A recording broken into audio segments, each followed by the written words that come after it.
নমস্কার, আমি ডক্টর দীপঙ্কর সরকার। আমাদের সায়নী সামন্ত, যার জীবন সম্পর্কে আমরা শুনছি, আমরা কথা বলছি, আমি এটা বলতে চাই যে আমি ওর কাছে ডক্টর দীপঙ্কর সরকার নয়, আমি ওর কাছে বুলান কাকু। আমাদের নোয়াজ আর্ক যখন প্রথম শুরু হয়েছিল তখন থেকেই সায়নীর সাথে আমাদের পারিবারিক একটা সম্পর্ক এই দীর্ঘদিনে তৈরি হয়েছে। এবং আমার কাছে যেটা সব থেকে বড়, আমি যেখানে আজকে ওর জীবন থেকে উৎসাহিত হই, যে একেবারে ছোট অবস্থা থেকে, যার কিছু নেই, সেই জায়গার থেকে শুধুমাত্র ইচ্ছা শক্তি তাকে লড়াই করে তার জীবনের বহু খারাপ সময়ের মধ্যে থেকেও সে কিন্তু তার লক্ষ্যটাকে ঠিক রেখে সে আজকের এই জায়গাটায় এসেছে।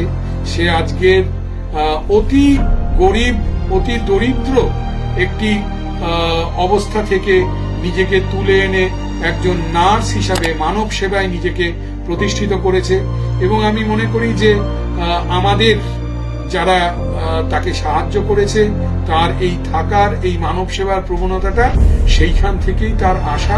এবং আমি তাকে তার জীবনের আরো উন্নতি যাতে হয় সেই জন্য তাকে আশীর্বাদ দিই এবং তাকে শুভকামনা জানাই, যাতে সে তার জীবনে তার নিজের লক্ষ্যকে সে ছুঁতে পারে।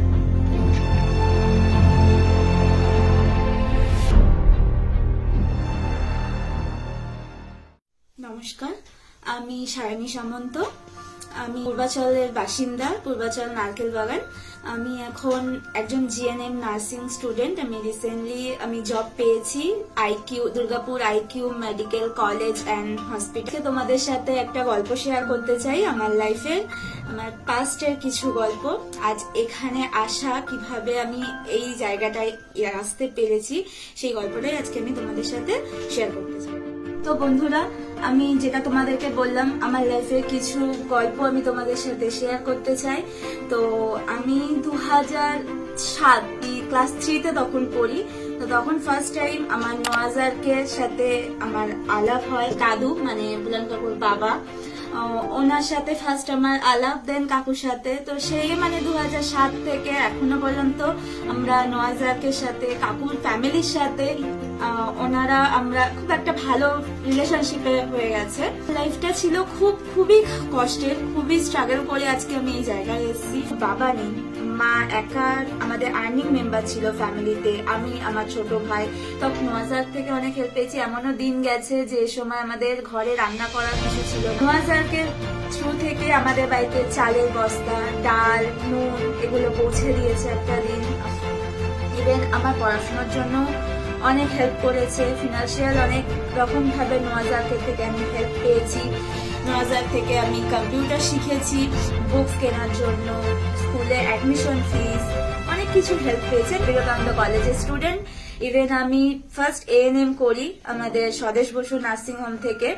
দেন আমি বেলভিউতে জব পাই এএনএম করে। জিএনএম করি ডিস্টেন্সে, আমার জিএনএম কমপ্লিট হলো। অনেক মানুষের অনেক হাত আছে, সেগুলোর মধ্যে আমার দিদার ভূমিকা তো রয়েছেই, ভীষণ পরিমাণে দিদার ভূমিকা রয়েছে। আমি একজনকে নোয়াজারকে তো রয়েছে, বুলান কাকুর ভূমিকাও অনেক রয়েছে, অপরিসীম। তো ওনার জন্য আজকে আমি এই জায়গায় আসতে পেরেছি। এই জিনিসটা যে হয়েছে, আমি খুবই হ্যাপি।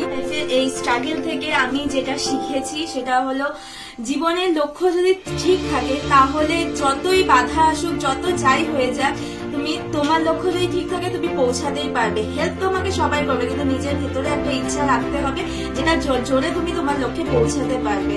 আদারওয়াইজ যদি তোমার নিজের মধ্যে ইচ্ছাটা না থাকে তাহলে তোমরা কখনো তোমাদের লক্ষ্যে পৌঁছাতে পারবে না। পারিপার্শ্বিক লোকেরা তোমাকে সাপোর্ট করতে পারবে, মেন্টালি সাপোর্ট করতে পারবে, ফিনান্সিয়াল সাপোর্ট করতে পারবে, কিন্তু তোমার লক্ষ্যে পৌঁছে যাওয়ার জন্য তোমার নিজেকে মেন্টালি প্রিপেয়ার হতে হবে, নিজের লক্ষ্যে নিজেকে ঠিক থাকতে হবে।